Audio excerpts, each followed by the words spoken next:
let's talk about a video game which a bunch of people are playing in an alpha right now, which is great and posting video content and all that sort of stuff. And we've had, I think, collectively over the past couple of months, sort of enough time to play it, past couple of weeks as well, to sort of get to grips with it.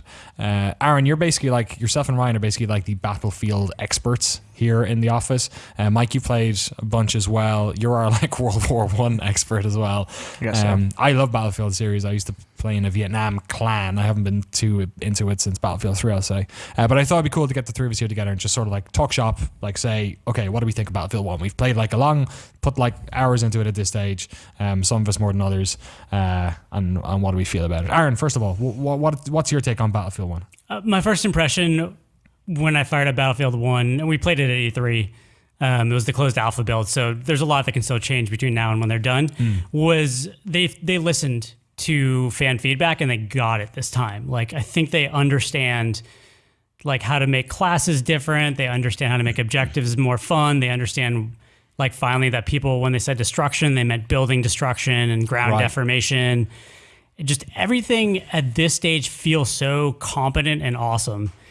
The setting itself, it's a little funny. It's definitely, I think as Rob Handler pointed out in a piece, it's definitely fantasy World War I. Like it's World War II in World War I, which is probably was necessary to appeal to the core Battlefield fans because they couldn't slap scopes and automatic rifles in authentic World War I. And I think that just wouldn't have worked for this audience. Yeah. But it feels very familiar. Some of the things will feel like reskins to you, but like not in a bad way at all. So like I'm interested to hear you say that because you're somebody who has been very critical of DICE with Battlefield 3 and Battlefield 4 in sort of in different ways. What were the core things you think they needed to change with Battlefield 1? Like what were the things coming out of Battlefield 4 that you were like particularly grieved about? I actually really did like 3. I thought it was a good compromise. Although that was the moment when they started caring more about graphics than destruction.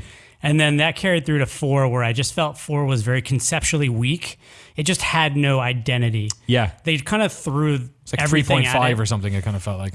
It did feel like 3.5. And also just nothing felt very unique in that game. And one of my biggest problems was that I feel like they put all this thought into Levolution. Yes. But what they put their thought into was the spectacle of Levolution and not the way that Levolution plays. And a lot of the maps, including Siege of Shanghai, got real boring after the Levolution happened.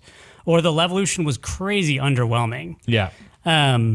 So I think, again, like that was another case where they just didn't understand that people told them they wanted destruction, but they didn't understand that they weren't just talking about the spectacle of destruction. They were talking about meaningful destruction. And there's a lot of that in this. I was really surprised, Mike. I remember you came on a couple of weeks ago and talked about your experience, hiding in a bunker shell, basically, while everything else is going on around you and using that like little hole to gain back your health or whatever. I played a couple of matches recently and couldn't believe how vastly it's what they were promising forever, that like the levels do actually change. By the end of it, it's just like, the Zeppelins crush this town. There's like potholes where there weren't potholes before. It looks almost indistinguishable. What's your take on the sort of the evolution, as it were, in the game, and like how that actually manifests like in terms of gameplay? Yeah, to speak to what Aaron was just saying, it's not just an aesthetic thing anymore. It's an actual, like, there's functionality to it, right?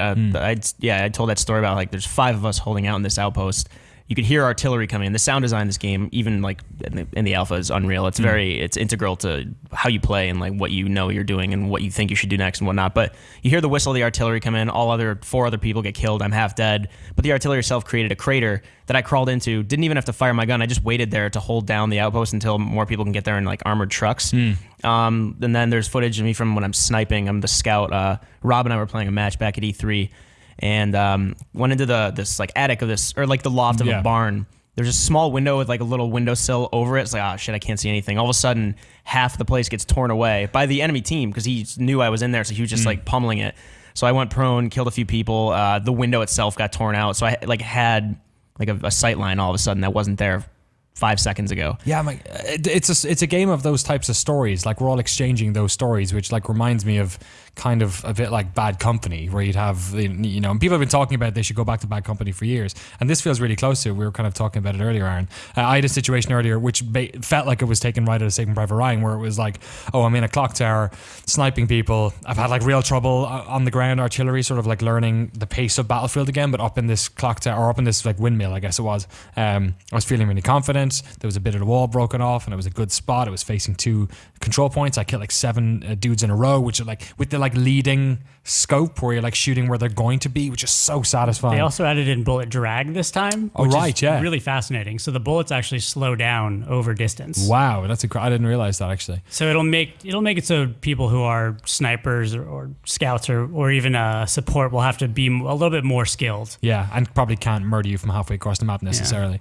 And yeah, I was killing all these guys, and then as what happens when you're a sniper, eventually they turn on you and start knowing where you are and firing on you. And they were firing on me and suppressing me, but I was still like not getting killed. And then I heard that whistle.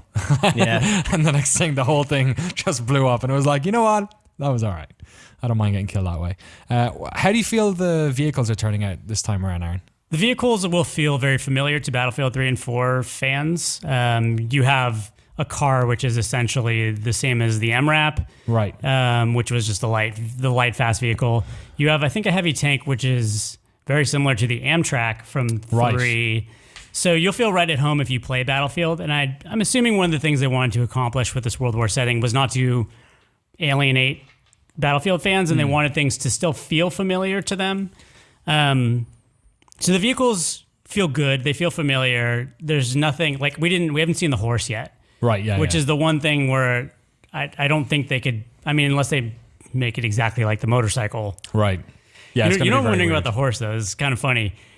I haven't noticed on this one yet, but usually when you walk away from vehicles in Battlefield, like 30 feet, they explode. Right. So like, are you just like, what do you do with a horse? Do they explode in a bunch of guts? Or you're like, oh, you've seen enough, Bessie, like go off into the pasture. I mean, if you played enough Red Dead Redemption, you just shoot them in the head, right? Just like walk away, watch them flop down.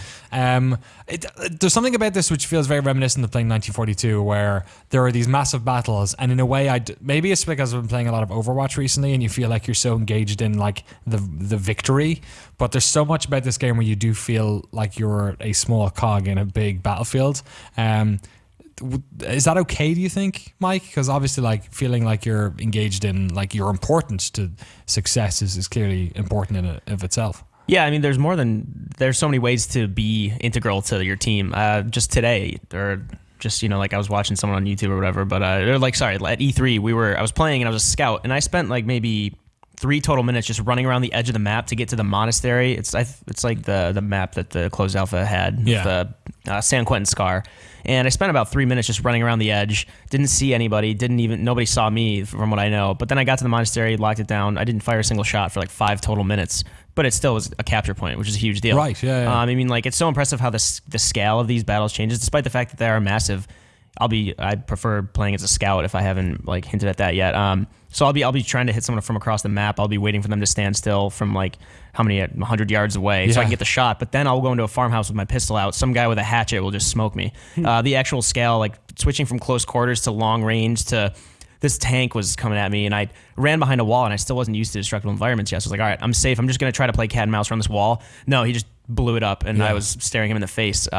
It's just the different encounters that you come across, and like you said, the stories you come out from these matches with. It's closed alpha, but it's enticing. It's kind of encouraging. I like the fact that it's not this sterile thing you jump into every time. Like Call of Duty. I haven't played Infinite Warfare yet, obviously, but you jump into these matches and it's the same thing over and over. It's just Twitch gameplay. You're trying to get this many kills, trying to be number one in the ranks. But then there are so many different ways to get points for your team and kind of aid the effort, like whether it's just contributing fire to an airship or guiding a tank into the right outpost at the right time to just lock it down for just 10 seconds more, stuff like that. It's so cool to see how these battles can unfold with you like in different roles. Yeah, and that's the way it kind of feels different to me, is that we look at a lot of the footage of this game, and I certainly felt this way until I got hands-on with it, was that, I get it looks like a kind of a reskin, and the battles are slightly bigger, but there is a totally different pace to this. Like I feel like my time to death is like way longer. Like I'm existing in the world a lot more. A lot of this in a way that reminds me of like Battlefield 2 a lot as well. Yeah, on that point, I think a lot of this is a return to what was good about previous Battlefields. I feel like they went through the line and just picked out the good bits of everything and then put it into this game. So time to kill is longer, which is refreshing given more modern games. They went back to, at least in the alpha, class-based So you don't have the carbines of 4 that make everybody do everything. You really do have to stick within your class and role. And if a tank rolls up on you as a medic, there's not a lot you can do about it. You got to choose better and move better. The Zeppelin's interesting, actually. The Zeppelin's the first time in this game where, and it is similar to the AC-130, but as opposed to being tied to a base, it's tied to the losing team. Yeah. And it's the first time I think that they've done something to try and help matches balance better. It's interesting though, because it's a decision you have to make. If you get into the Zeppelin, you can destroy most of the map, but you can't capture points. So you'll still lose from on high. It's a balance. It's there to help you, but it won't win the match for you. I liked how when it happens as the sort of attacking team, it was almost I have to stop with all the Overwatch references, but it reminded me of when like Tracer runs into the back of your team, where suddenly you have this thing you have to worry about you didn't have to worry about before. Like there's this massive hulking thing that's like making its way across the map, and it's even if you're not like attacking it all the time, you're like getting to it. Like you're like, oh, I'm right beside like a like a big gun, like a standing gun. I should go and start taking a couple of shots. It's like on your mind the whole time. Like a menace. Yeah, like a menace, exactly. And there was times where I was running along and I was looking at it and I'm like, don't hit me.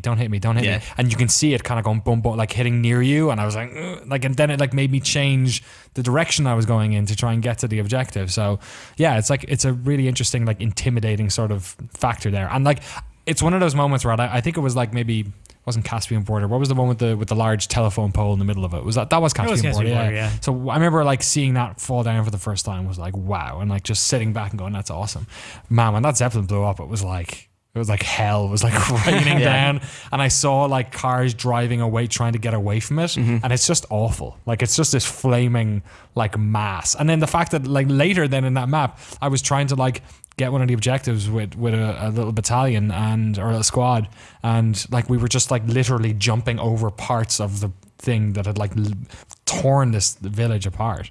It's just it's interesting in so many ways that I wasn't really expecting. Yeah, Rob Handlery had mentioned the idea that if you're driving the Zeppelin, you know it's about to go down, try to position it in a way that, you know, you're losing the airship. You might as well try to make it more difficult for the other team to like get to a crucial checkpoint if possible. Right. You know, like position it so it's going to be this choke point. It'd be this like almost new like a trench, like a new trench almost. Yeah, and that's the thing. Most shooters nowadays are very reactionary, right? There's more forethought in this now. Just based on the closed alpha, that feels like placement is so much more important. It's not necessarily lining up the right shot. It's like, I don't know, I'm reminded of like the Wayne Gretzky quote. He says like good players go where the puck is, great players go where the puck's gonna be. Yeah. So I feel like Battlefield, like it's returning to those roots, like Aaron said, where it's more about like thinking through a few moves and like where you can be, not necessarily to get like 2 or 3 kills, but where you can be to kind of actually impact the flow of the battle in the next 5 minutes. And that's like a really refreshing thing in the modern shooter landscape. It's going to be super interesting to see what they do with the single player aspect of this. Last thought on this, Aaron, what do you think, what else do you want to see from this? Obviously, closed alpha is running at the moment. They're probably going to do more betas and reveal more multiplayer stuff. What else would you like them to introduce, or what would you like them to focus on? I think this map in the closed alpha is technically extremely competent, and everything mostly like feels great to play with, sounds great. We've only seen one map. I want to see a map that gives me that sensation we got the first time we jumped off Dam of Van Peak. Oh my God, yes. Like, I don't think Battlefield has done that since Dam of Van Peak. Right. Just something. Like, why not?